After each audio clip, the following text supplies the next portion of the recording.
तरंगों के माध्यम से मैं प्रदीप स्वामी आप सभी को प्रणाम करता हूँ। मित्रों, आज हम जानेंगे चाय औषधि नहीं, यह मीठा जहर है। आज कितनी ठंडक है, काश कोई गर्मा गर्म एक चाय पिला दे। ओह, मैं कितना थक गया हूँ, काश कोई एक कप चाय पिला दे। ऐसे शब्द दिन भर में कई बार अक्सर सुनाई देता है। उन सब का एक ही मतलब होता है, चाय की तलब। मित्रों, यह घटना उस समय की है। शोले फिल्म के बम्पर हिट होने पर गब्बर सिंह अमजद खान का भाव 7वें आसमान पर पहुंच गया। चौक चौराहों पर उनके डायलॉग बजने लगे। उसे तुरंत 2 दर्जन से अधिक फिल्में मिली। अब वह हवा में उड़ने लगी। किसी से वह ठीक से बात तक भी नहीं करते थे। उन्हें लगने लगा वह जो कह रहे हैं, जो कर रहे हैं वही सही है। दिन रात फिल्मों की शूटिंग होने लगी। तब वह थकावट मिटाने के लिए चाय की संख्या बढ़ाने लगे। एक समय ऐसा आया, उनकी चाय के प्यालों की संख्या 80 से 90 तक जाने लगी। उनके स्पेशल चाय बनाने वालों को रख लिए। चाय में मिली चीनी और दूध को सबसे ज्यादा हानिकारक बनाती है। यह वजन बढ़ाने के लिए उत्तरदायी होता है। उन दिनों मैंने एक पत्रिका में एक बहुत मोटे व्यक्ति का फोटो देखा था, जिसके नीचे अमजद खान लिखा था, तो मैं पहचान नहीं पाया। बाद में एक दिन खबर आई, शोले का गब्बर चल बसा। खबर बहुत चौंकाने वाली थी। उनकी केवल उम्र 49 वर्ष ही थी। उस समय मैं छोटा ही था। उन दिनों में सुमन, सौरभ और नंदन मैगजीन पढ़ा करता था।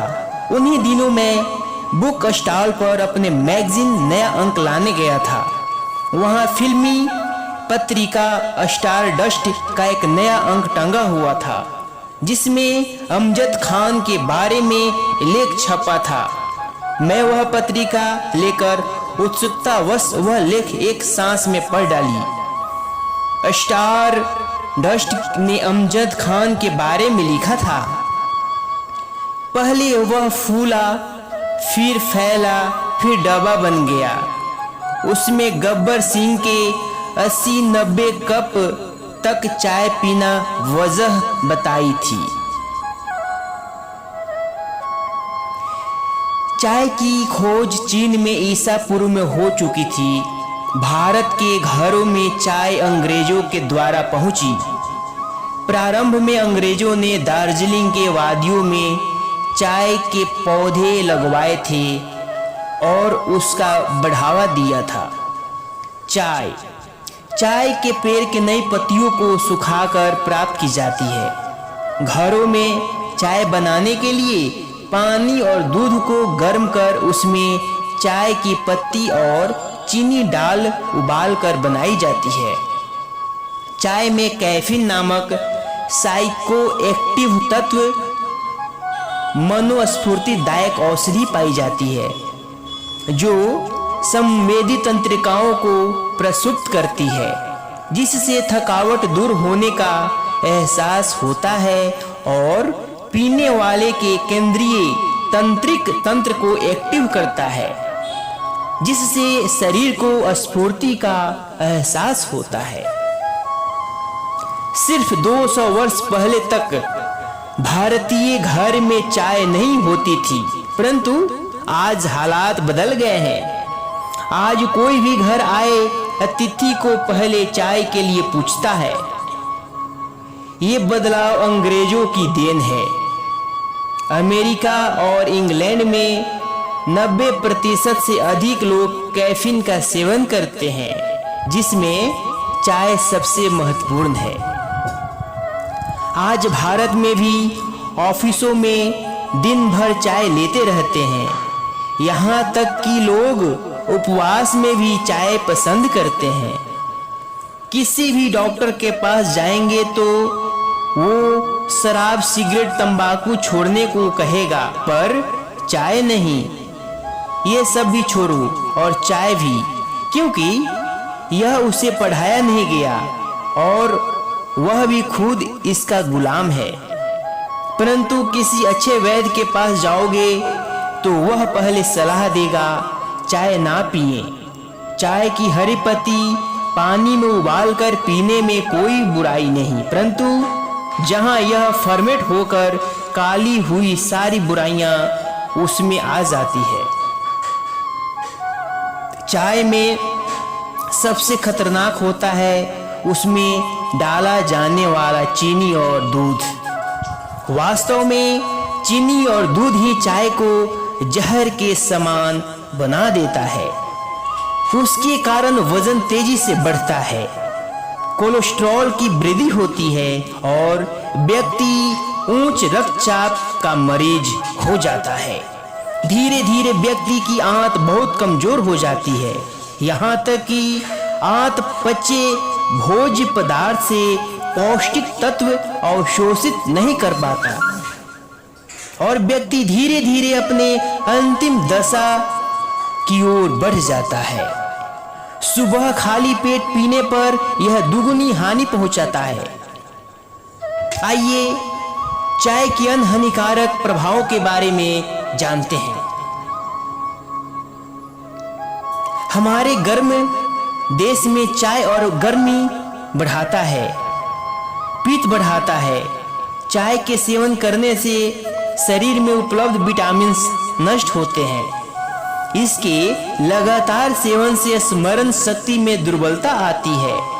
चाय का सेवन लीवर पर बुरा प्रभाव डालता है। चाय का सेवन रक्त आदि की वास्तविक ऊष्मा को नष्ट करने में महत्वपूर्ण भूमिका निभाता है। दूध से बनी चाय का सेवन आमाशय पर बुरा प्रभाव डालता है और पाचन क्रिया को क्षति पहुंचाता है। चाय में उपलब्ध कैफीन हृदय पर बुरा प्रभाव डालती है, अतः चाय का अधिक सेवन प्रायः हृदय के रोग को उत्पन्न करने में सहायक होता है। चाय में कैफीन तत्व 6% मात्रा में होता है, जो रक्त को दूषित करने के साथ शरीर के अवयवों को कमजोर भी करता है। चाय पीने से खून गंदा हो जाता है और चेहरे पर लाल फुंसियां निकल आती हैं। जो लोग चाय बहुत पीते हैं उनकी आंतें जवाब दे जाती है, कब्ज घर कर जाती है और मल निष्कासन में कठिनाई आती है। चाय पीने से कैंसर तक होने की संभावना भी रहती है। चाय से स्नायुविक गड़बड़ियां होती हैं, कमजोरी और पेट में गैस भी। चाय पीने से अनिद्रा की शिकायत भी बढ़ जाती है। चाय से न्यूरोलॉजिकल गड़बड़ियां आ जाती है। चाय में उपलब्ध यूरिक एसिड से मूत्राशय या मूत्र नलिकाएं निर्बल हो जाती है, जिसके परिणाम स्वरूप चाय का सेवन करने वाले व्यक्ति को बार बार मूत्र आने की समस्या उत्पन्न हो जाती है। इससे दांत खराब होते हैं। रेलवे स्टेशनों या टी स्टॉलों पर बिकने वाली चाय का सेवन यदि न करें तो बेहतर होगा, क्योंकि ये बर्तन को साफ किए बिना कई बार इसी में चाय बनाते रहते हैं, जिस कारण कई बार चाय विषैली हो जाती है। चाय को कभी भी दोबारा गर्म करके न पिए तो बेहतर होगा। बाजार की चाय अक्सर एल्यूमिनियम के भगोने में खदका कर बनाई जाती है। चाय के अलावा यह एल्यूमिनियम भी घुलकर पेट की प्रणाली को बर्बाद करने में कम भूमिका नहीं निभाता है। कई बार हम लोग बची हुई चाय को थर्मस में डालकर रख देते हैं, इसलिए भूलकर भी ज्यादा देर तक थर्मस में रखी चाय का सेवन न करें। जितना हो सके चाय पत्ती को कम उबालें तथा एक बार चाय बन जाने पर इस्तेमाल की गई चाय पत्ती को फेंक दें। शरीर में आयरन और शोषित ना हो पाने से एनीमिया हो जाता है। इसमें मौजूद कैफीन लत लगा देता है। लत हमेशा बुरी ही होती है। ज्यादा चाय पीने से खुश्की आ जाती है। आंतों के स्नायु भी कठोर बन जाते हैं। चाय के हर कप के साथ एक या अधिक चम्मच शक्कर भी ली जाती है जो वजन बढ़ाती है। अक्सर लोग चाय के साथ नमकीन, खारे बिस्कुट, पकौड़ी आदि लेते हैं। यह विरुद्ध आहार है। इससे त्वचा रोग होते हैं। चाय से भूख मर जाती है। दिमाग सूखने लगता है। गुर्दा और वीर्याशय ढीले पड़ जाते हैं। डायबिटीज जैसे रोग होते हैं। दिमाग सूखने से उड़ जाने वाली नींद के कारण आभासित कृत्रिम स्फूर्ति को स्फूर्ति मान लेना यह बड़ी गलती है। चाय कॉफी के विनाशकारी व्यसन में फंसे हुए लोग स्फूर्ति का बहाना बनाकर हारे हुए जुआरी की तरह व्यसन में अधिकाधिक गहरे डूबे जाते हैं। वे लोग शरीर, मन, दिमाग और पसीने की कमाई को व्यर्थ गंवा देते हैं और भयंकर व्याधियों के शिकार बनते हैं। तो आइए मित्रों, हम जाने कि चाय का आखिर में विकल्प क्या हो सकता है। इसके जगह पर हम क्या यूज करें, किस प्रकार यूज करें जिससे इससे छुटकारा मिल पाए। पहले तो संकल्प लें कि चाय नहीं पिएंगे। 2 दिन से 1 हफ्ते तक याद आएगी, फिर सोचेंगे अच्छा हुआ छोड़ दी। 1-2 दिन सिर दर्द हो सकता है। सुबह ताजगी के लिए गर्म पानी लें। चाहे तो उसमें आंवले के टुकड़े मिला दें, थोड़ा एलोवेरा मिला दें। सुबह गर्म पानी में शहद, नींबू डाल के पी सकते हैं। गर्म पानी में तरह तरह की पत्तियां या फूलों की पंखुड़ियां डालकर भी पी सकते हैं। जापान में लोग ऐसी ही चाय पीते हैं और स्वस्थ और दीर्घायु होते हैं। कभी पानी में मधु मालती की पंखुड़ियां, कभी मोगरे की, कभी जासवंद की, कभी परिजात आदि डालकर भी पी सकते हैं। इसे अरोमा चाय भी कहा जाता है। यह स्वास्थ्य के लिए लाभदायक भी है।